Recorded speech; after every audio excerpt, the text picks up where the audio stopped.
রিপোর্টে যে পিসিওডিটা ধরা পড়লো তাতে আমি একটু শকিং ছিলাম, বা আমার একটু নার্ভাসনেস ছিল এই ব্যাপারটাতে, যে তাহলে কতদিন লাগবে এটাকে রিকভারি করতে। আস্তে আস্তে উঠো।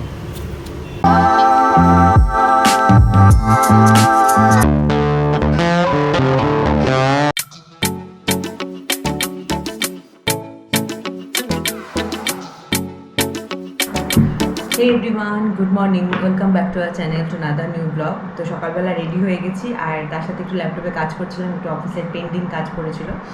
আর আজকে রেডি হয়ে গেছি, তার কারণ হচ্ছে যাচ্ছে আমি ব্লাড টেস্ট করাতে। কিছু ব্লাড টেস্ট আমার এই মাসে করানো হয়নি, ডিউ আছে, সেটা ভাবলাম আজকের দিনটা ঠিক আছে, ওয়েদারটাও ভালো আছে, তো আজকে চলে যাই। তো যেহেতু ব্লাড টেস্ট করানো আছে সেহেতু সকাল থেকে কিন্তু আমি একদম কিছু খাইনি, টাইমও বেশি হয়নি, 8টার দিকে ল্যাব খোলে, তো 7:50 বাজছে এখন। তো সকাল সকাল আমি জলের বোতল নিয়ে নিয়েছি, মোটামুটি 2 বোতল জল খেয়ে নিয়েছি। তো আমি সকালে খাইনি বলে বাড়ির আর কেউই কিছু খায়নি। তো হলো যে তুমি আগে টেস্ট করে আসো, তারপরে একসাথে প্রি ব্রেকফাস্ট সব করা যাবে। তো একদম ফুল রেডি হয়ে গেছি, ও রেডি হয়ে গেছে, তো ঝটপট বেরিয়ে পড়ি। আর আজকে সারাদিনের ভিডিওটা কিন্তু খুব ইন্টারেস্টিং হতে চলেছে। পুরো ভিডিওর ব্লগটা, পুরো দিনের ব্লগটা আজকে চেক করো, আশা করি তোমাদের খুব ভালো লাগবে। তো যথারীতি বেরিয়ে পড়েছি প্রত্যেক মাসের আমার এই খোঁচা খেতে। কি আর করবো, লাস্ট মাসে মনে হয় বেশি খেয়েছিলাম না, লাস্ট মান্থে জুনে।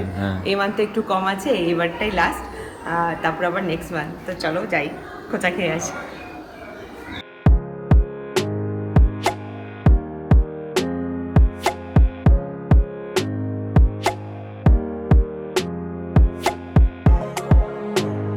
আমরা পৌঁছে গেছি আমাদের পৌঁছেইনি এখনো? হ্যাঁ, বিল্ডিংটায় পৌঁছে গেছি, এবার যাবো। কোথায় যাবো? কোন ল্যাবে? ল্যাবে।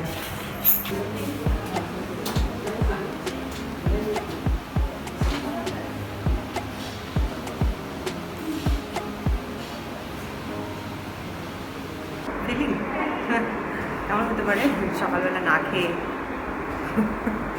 কিছুরও হতে পারে সেরকম। তবে ফিলিং আমার খারাপ থাকে না, কেন কি প্রত্যেকবার ব্লাড টেস্টের রিপোর্ট আমার ভালোই থাকে, সেটার জন্য একটা স্যাটিসফ্যাকশন কাজ করে আমার মধ্যে। সো বিকেলের চাটা খেয়ে ভাবলাম হাতে একটু সময় আছে, তাই তোমাদের সাথে একটুখানি আড্ডা দেওয়া যাক, একটু গল্প করা যাক। তো যখনই আমি প্রেগনেন্সি নিউজটা তোমাদের সামনে শেয়ার করেছিলাম, তো আমি তো কোনো অফিসিয়ালি ডিক্লেয়ার করিনি, তোমাদেরকে ভিডিওর মাধ্যমে জানিয়েছিলাম যে ইয়েস উই আর প্রেগনেন্ট। আর মানে আমার বেবি শরের ভিডিও তোমাদের সাথে শেয়ার করেছিলাম, তার আগে মধ্যেখানে আমাদের অনেক দিনের একটা গ্যাপ ছিল। তো তোমরা যারা আমাদেরকে অনেক দিন থেকে ফলো করছো তারা হয়তো গেস করছো যে কিছু হয়তো নিউজ আছে, তার জন্য আমরা রেগুলার বেসিসে আর ব্লগ করছি না, কোনো ভিডিও দিচ্ছি না, ছোটো ছোটো রিলস দিলেও বড় কোনো ভিডিও করছিলাম না। তো তারপরে বেবি শাওয়ারের ভিডিওটা দিয়ে তোমাদের কাছে আমরা অফিসিয়ালি ডিসক্লোজ করলাম যে ইয়েস উই আর প্রেগনেন্ট। তো তাই ভাবলাম এই আমার প্রেগনেন্সি জার্নিটা তোমাদের কাছে, তোমাদের সাথে কিছুটা শেয়ার করি। আমি যেভাবে এই জার্নিটাকে শুরু করেছি এবং বিফোর প্রেগনেন্সি যে যা যা হয়েছে আমার সাথে, তো সেই সমস্ত কিছু তোমাদের সাথে শেয়ার করি। তো শুরুতেই বলে রাখি, এটা কিন্তু আমাদের প্ল্যান প্রেগনেন্সি ছিল। আমরা নিজেরাই ভেবেছিলাম যে বিয়ের পর আমরা কিছুদিন সময় নেব, কিছুদিন আমরা নিজেদের মধ্যে টাইম স্পেন্ড করব, তারপর তোমরা সবাই জানো কি আমরা ফ্ল্যাট নিয়েছি। তো আমাদের তখন থেকে প্ল্যানিং ছিল আমরা নিজেরা একটু সেটেল হব, ওয়েল সেটেল হয়ে তারপর আমরা এই জার্নিটা শুরু করব। তো আমরা যে সময়টা ডিসিশন নিলাম, দেখো মেন্টালি প্রিপারেশন আর নিজেকে চেঞ্জ করা, এটা করতেও কিন্তু অনেকটা সময় লাগে। আমি বলবো যেটা আমি ফেস করেছি আমি সেটাই তোমাদেরকে বলছি, মানে আমাদের নিজেদের সাথে যা হয়েছে আমি সেটাই তোমাদের সাথে শেয়ার করছি। মেন্টালি প্রিপারেশন যখন আমরা নিলাম তারপরও আমাদের মানে ব্যাপারটার সাথে হ্যাবিচুয়েটেড হতে আমাদের কিন্তু 1-2 মাস টাইম লেগেছে। তো লাস্ট ইয়ার এপ্রিল মে মাস করে যখন আমরা ডিসিশন নিই যে yes now this is the time, তো তখনই কিন্তু আমরা ডক্টর ভিজিট করি। যেহেতু আগেই বলেছি এটা আমাদের প্ল্যান প্রেগনেন্সি, তো আমার মনে হয় প্ল্যান প্রেগনেন্সির ক্ষেত্রে কিন্তু ডক্টর ভিজিটটা মাস্ট।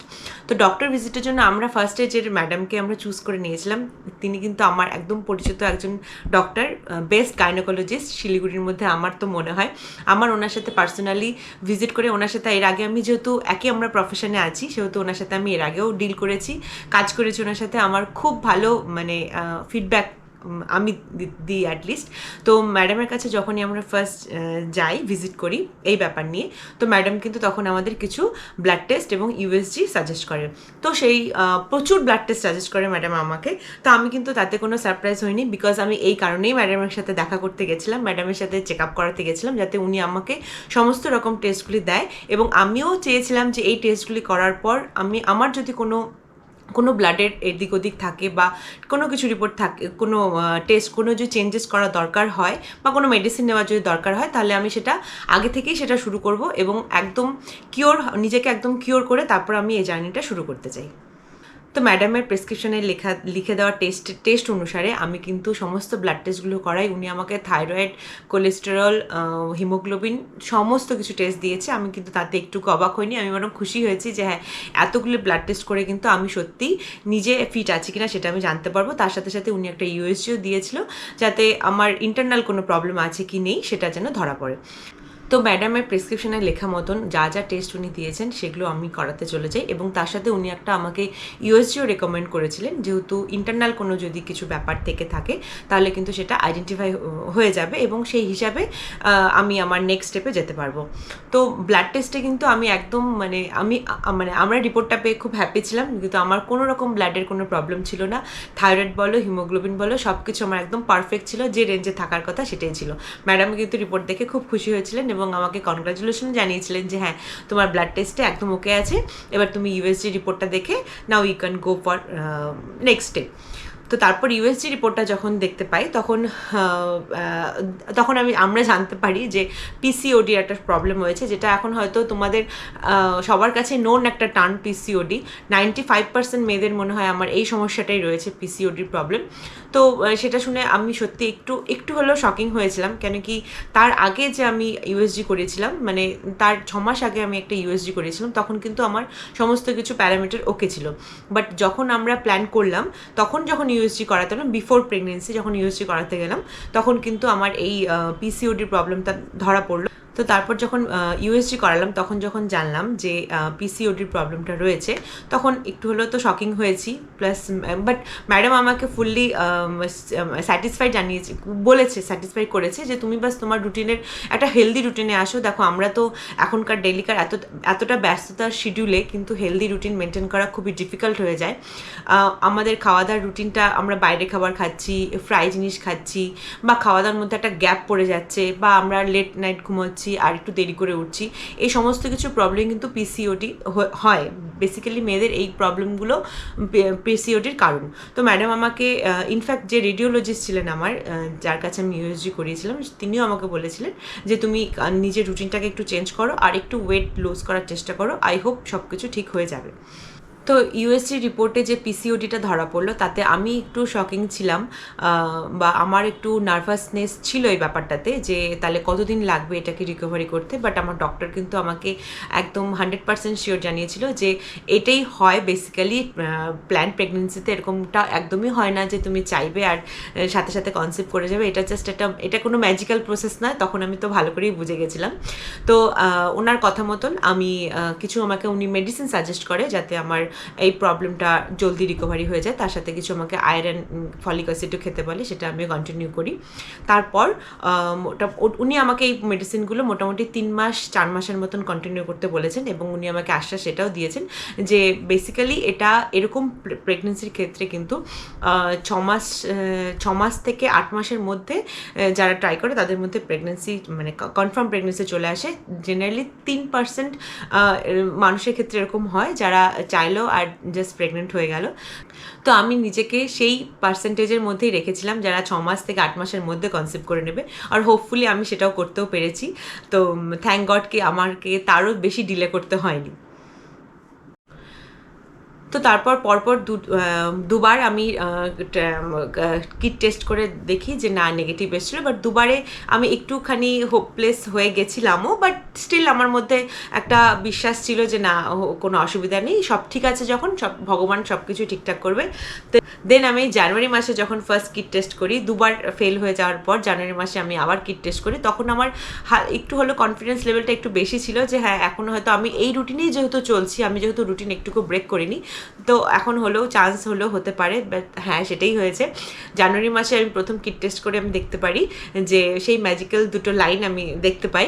তো দেখি আমি ম্যাডামকে সাথে সাথে হোয়াটসঅ্যাপ করি, তো ম্যাডাম আমাকে তৎক্ষণাৎ বলে যে তুমি আমার চেম্বারে এসো, আমার সাথে ভিজিট করো, তো আমি তোমাকে আরও কিছু টেস্ট লিখে দেবো বা আরও কিছু ইউএসজি দেবো, দেন ব্যাপারটা আরও 100% শিওর হবে। তো ম্যাডামের চেম্বারে যাওয়ার আগে আমি 1-2বার আবার কিট টেস্ট করি, সেখানেও সেই ম্যাজিক্যাল দুটো লাইন আমি প্রত্যেকটা কিটেই দেখতে পারি।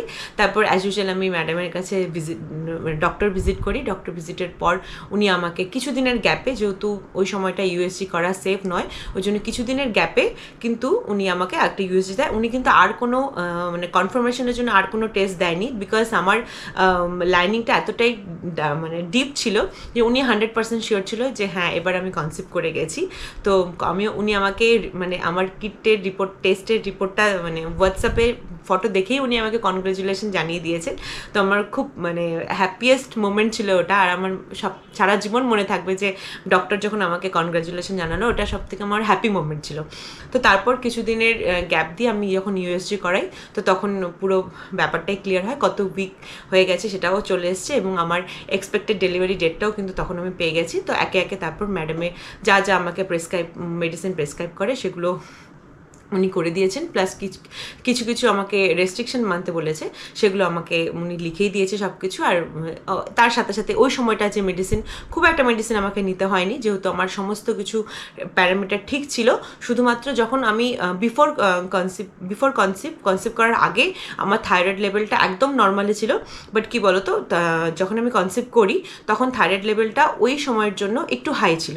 মানে এমনি আমি যদি কনসিভ করার আগের কথা চিন্তা করি তাহলে যে রেঞ্জটা ছিল, বাট কনসেপ্ট করলে একটু লো মানে কম হতে হয় থাইরয়েডটাকে, বাট আমার সে একই লেভেলেই ছিল। যেহেতু আমি কনসেপ্ট করে গেছি, এবার থাইরয়েডটাকে আমাকে একটু কমাতে হবে, তার জন্য আমি থাইরয়েডের মেডিসিন উনি আমাকে চালু করেছিল, এবং আমাকে বলেছিল যে এভরি মান্থ তুমি এই থাইরয়েডের টেস্টটা করাবে, আমি লিখি বা না লিখি তুমি নিজে থেকে থাইরয়েড টেস্টটা করাবে, এবং ওই ডেটাটা তুমি কিন্তু নোট ডাউন রাখবে এভরি মান্থ। তো আমি ওনার কথা মতোই কয়েক মাস পর, আমি প্রত্যেক মাসই করেছি টিল ডেট, আমি প্রত্যেক মাসেই থাইরয়েড টেস্ট করাচ্ছি। তো আমি মেডিসিন কন্টিনিউ করছি, যেহেতু আমি রেঞ্জেই আছি, বাট অ্যাকর্ডিং টু ম্যাডাম তুমি মেডিসিন নিচ্ছ বলে তোমার থাইরয়েডটা লেভেলে আছে, তো সুতরাং তুমি এটাকে কন্টিনিউ করো। তো বাকি আর সেরকম কিছু মেডিসিন উনি আমাকে সাজেস্ট করেনি। আর throughout pregnancy thanks God কি আমার কোনো রকম কোনো কমপ্লিকেশন ছিল না। এটা আমি জানি না, আমি ব্লেসড ভগবানের কাছে যে এত এই ডে 1 থেকে আমার কোনো রকম কোনো প্রবলেম হয়নি। ইভেন আমার বাড়ির লোক আমার আশপাশের যারা সারাউন্ডিংয়ে যারা আছে তারাও আমাকে দেখে খুব মানে আমাকে খুব ভালোভাবে ব্যাপারটাকে বলেছে যে ইউ আর লাকি যে তুমি তোমার কোনো কমপ্লিকেশন আসেনি, তুমি এখনও অবধি, ইভেন আমি এখন 8 মান্থস প্রেগনেন্সিতে আমি ডিউটি যাচ্ছি, আমি সব এত ভালোভাবে আছি বাড়িতে, বাড়িতে একা থাকতে, আমি যেহেতু আমরা দুজন একা থাকছি, সেহেতু আমাদের কোনো কমপ্লিকেশন আমার কোনো প্রবলেমই আসেনি। আশা করি পরবর্তী জার্নিটাও খুব ভালো হবে। তো আমি এই পুরো প্রেগনেন্সি জার্নিতে যে ম্যাডামের কাছে আমি এত রেগুলার যাচ্ছি বা যে ডক্টরের সান্নিধ্যে আমি আছি, তার নাম হচ্ছেন ডক্টর তমামি চৌধুরী। আমার কাছে উনি একদম উনি হচ্ছে বেস্ট গাইনোকোলজিস্ট। তো ওনার কাছে গেলে, ওনার সাথে কথা বললে এতটা স্যাটিসফাইড লাগে আমার নিজেকে, ওনার সাথে এই ব্যাপার নিয়ে ডিসকাস করে আমার বেশি ভালো লাগে। তো উনি এতটাই প্যারেন্টিং নেচার, মানে কি বলবো, তোমাদের যদি কোনো রকম কোনো কোয়ারি হয় তোমরা কিন্তু নির্দ্বিধায় ম্যাডামের কাছে যেতে পারো। উনি খুবই ভালো একজন মানুষ। ওনার ডিটেলসটা আমি ডেসক্রিপশনে দিয়ে দেবো। ইভেন ওনার নিজের একটা নার্সিংহোমও আছে, তোমরা চাইলে সেখানে ম্যাডামকে দেখাতে পারো। আশা করি তোমাদের মানে ওনার সাথে দেখা করলেই তোমাদের 50% প্রবলেম সলভ হয়ে যাবে। উনি এতটাই ভালো একজন মানুষ। তো সবশেষে আমি এটাই বলবো, হোপলেস কিন্তু তোমরা কেউ হও না।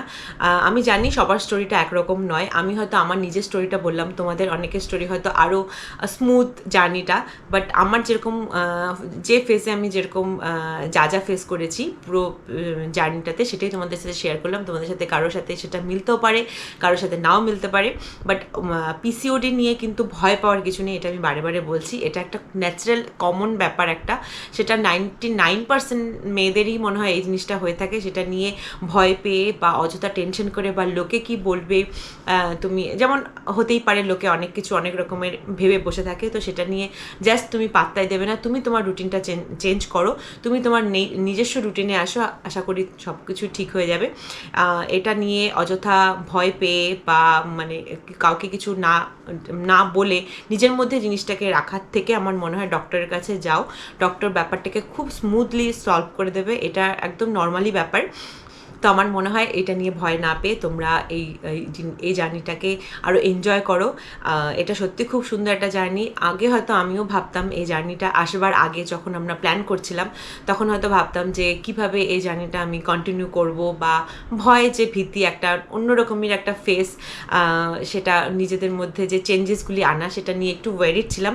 বাট বিশ্বাস করো এটা একটা খুবই সুন্দর একটা জার্নি, আর এত পরিবারের লোকের থেকে এত ব্লেসিং পাওয়া যায়, আশপাশের লোক এতটা কেয়ার করবে তোমার, বা নিজের ফ্যামিলির লোক এতটাই কেয়ার করবে তোমার, সত্যি এই জার্নিটাকে কিন্তু খুব স্পিসিয়াস তোমরা বানাতে পারো। খুবই এনজয়েবল একটা জার্নি। জানি পরের জার্নিটা আরও ভালো হবে, বাট এই জার্নিটাকেও কিন্তু আমি এই 9 মান্থের জার্নিটাকে খুব এনজয় করছি। আরও কিছুদিন বাকি আছে, আমার ডিউ ডেটের কিছুদিন বাকি আছে, তো আশা করবো এই দিনগুলো আমি খুব এনজয় করবো। তো লাস্টলি আমি এটাই বলছি, আমার গাইনোকোলজিস্ট আমাকে যা বলেছে আমি সেটাই তোমাদেরকে বলছি। এই সব কেসে কিন্তু একটু পেশেন্স রাখতে হবে, একটু ধৈর্য ধরতে হবে, আর বেশি স্ট্রেস নেওয়া কিন্তু একদম যাবে না। স্ট্রেস কিন্তু এটাও একটা গুরুত্বপূর্ণ ফ্যাক্টর পিসিওডির ক্ষেত্রে। তো আমি বলবো কোনো রকম স্ট্রেস নিও না, আশেপাশে কে কী বলছে সেসব ব্যাপারে একদম কান দিও না, খালি এটাই মাথায় রাখবে তোমারা নম্বর ভি আয়েগা। তো যারা তোমরা ট্রাই করছো তাদেরকে আমি হয়তো একটুখানি হেল্প করতে পারলাম, হয়তো একটু মনের জোর দিতে পারলাম। তো আশা করব আমি যেটুকু তোমাদের সাথে শেয়ার করলাম আমার স্টোরিটা, সেটা নিয়ে তোমাদের কিছু না কিছু তো হেল্প হবে। তো এইটুকুই ব্যাস আমি চাই যে তোমাদের যদি কিছু হেল্প থাকে তাহলে আমি অ্যাটলিস্ট খুব খুশি থাকবো। আর এই জার্নিটা আমি তোমাদের সাথে শেয়ার করলাম বা আমার একটা মেমোরি হিসেবে ক্যাপচার করলাম, সেটাও আমার কাছে খুব মেমোরেবল ব্যাপার হয়ে থাকবে, আমি ইন ফিউচারে সেটা দেখতে পারবো। তো তোমাদের যদি এরকম কোনো পরবর্তীতে আরও এরকম প্রেগনেন্সি আপডেট নিয়ে ভিডিও আসবে, তোমরা কিন্তু আমাদের পুরো চ্যানেলটিকে তোমরা কিন্তু অবশ্যই আমাদের চ্যানেলটিকে সাবস্ক্রাইব করে রেখো, আর নোটিফিকেশানগুলো অবশ্যই খেয়াল করো। শুধু প্রেগনেন্সি আপডেট কেন, আরও নিত্য নতুন অনেক ভিডিও আসবে যেটা তোমাদের খুব মজা লাগবে, ভালো লাগবে ভিডিওগুলো দেখে। আর চেষ্টা করবো তোমাদের কিছু নতুন নতুন আমার সাথে যেটা হচ্ছে সেটা তোমাদের কাছে যদি শেয়ার করি তাহলে তোমাদেরও ভালো লাগবে। অনেক কিছু নতুন নতুন জিনিস আমরা পারচেসও করছি, সেটাও বলেওছি এর আগে, তো সেটা এক এক করে আসতে চলেছে। তো সবটা মিলিয়ে একসাথে একটা ভিডিও বানাবো, হোপফুলি তোমাদেরকে খুব ভালো লাগবে। তোমরা যারা ট্রাই করছো তাদেরকে হয়তো আমি কিছুটা হেল্প করতে পারলাম এই ভিডিওটার থ্রু দিয়ে, হয়তো একটু মনের জোরও দিতে পারলাম। তো ব্যাস এইটুকুই। এই ভিডিওটা হয়তো একটু লেন্দি হয়ে গেল, অ্যাকচুয়ালি কী বলো তো, একটু যদি লেন্দি করে এলাবোরেট করে তোমাদের সাথে না শেয়ার করি তোমরা কিছুই বুঝবে না, জাস্ট কি হলো আর বললাম সেটা নিয়ে তোমাদেরকে কোনো লাভই হবে না ভিডিওটা দিয়ে। তাই একটু ডিটেলস করে বললাম আমার সাথে কি হয়েছে না হয়েছে, সেটাই তোমাদেরকে ডিটেলস বললাম। প্রি অ্যান্ড রানিং প্রেগনেন্সির পুরো ব্যাপারটা তোমাদের সাথে শেয়ার করলাম, আশা করি তোমাদের একটু হলেও হেল্প হয়েছে। তো ভিডিওটা তাহলে আজকে এখানেই এন্ড করে দিচ্ছি, দেখা হচ্ছে একটি নেক্সট ব্লগে।